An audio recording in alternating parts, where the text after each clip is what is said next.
All right, let's take a look at where we left off. If we play our game, we have some controls going on. What is happening here? I wonder if my controls got a little bit messed up. Let's see. Oh, we had it on. No, they're right here. Let's see. We got our WASD keys. Let's try that again. All right, I'm going to go ahead and let's kind of frame this a little bit by selecting it and hitting F to focus. Hitting Option and left clicking to kind of frame that. Let's press play one more time. Okay, I'm going to click in the view. Yeah, I'm hitting A, S, T, W. Okay, not bad. All right, so again, like I mentioned, there's a very common game that a lot of people start out with. I mean, aside from like a printing hello world is one of the first coding paradigms, which we've kind of done already with strings, printing strings. It's just really creating a marble game. And so you'll see a lot of this online and different stuff, but I think it is a good start. And the reason behind it is because you learn controls like the WASD keys that we were doing, as well as you can learn a little bit about physics.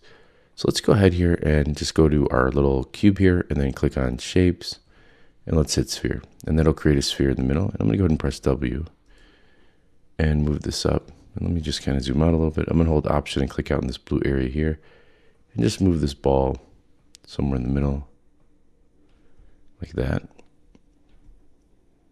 And then let's take this, scale this down a little bit. So if you've done any of the Unity stuff, which I'm sure you have, because I'm kind of introducing Unreal a little bit later in the curriculum, you're familiar with transform component. So I'm just going to make this transform maybe 0.5, 0.5, 0.5.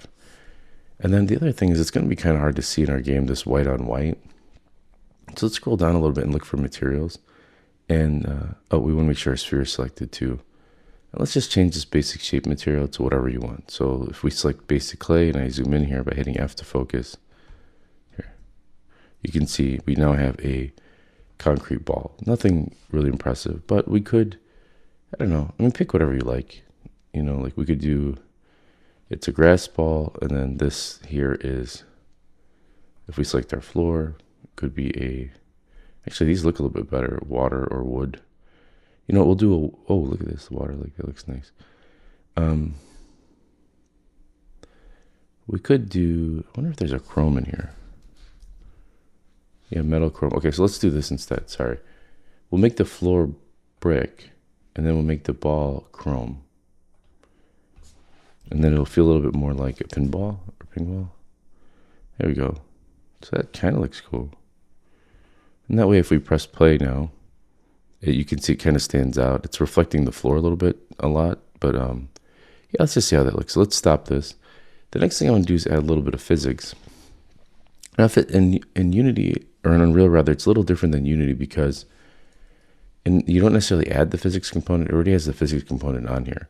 So you can see, you probably are familiar with some of these terms like kinematic, gyroscope, all this good stuff. So what we're going to do just to get off the ground is I'm going to click on Simulate Physics. And actually, I'm going to make my sphere just a tad bit bigger. We'll do 0.6. And then I'm going to press play here. Now you can see the ball hit the ground because it has physics on it. And if I do ASD, you can see it's a little bit poppy.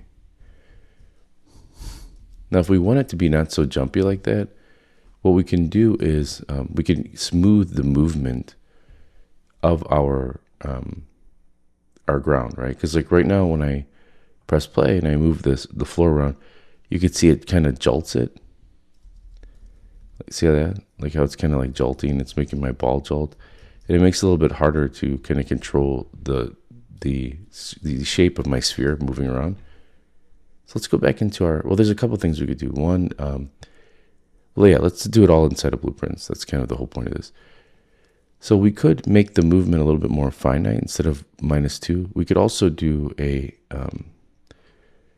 instead of it just kind of jumping to 2, kind of like how it's doing now, we can teleport it, and that makes it a little bit smoother. So let's turn teleportation on each one of these. Just to be clear, let me delete this out too. I don't think we need this anymore. But on the W key, we'll teleport it. And then you could play with making this like -1.5 or something if you like.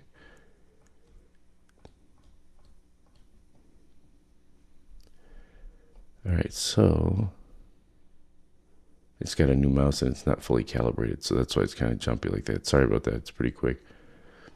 I'll have to adjust scroll speed or something. So anyway, Command S to save. And then let's compile and go back to testbed and let's press play. And now you could see how my ball isn't like jumping isn't jumping really crazy. So then you can, again, same thing, you can adjust the speed either faster or slower. But it kind of makes it a little bit of a fun and a challenge. And we talk a lot about the MDA framework in this class. Well, not this class, but in my other classes for game design. And so like the movement design and all that good stuff. And, what is the player experience going to be, right? Like, so if you ever get lost in translation, you could always hit F, hold the Option and left and Alt and, left click to zoom out. You could always get back to your location.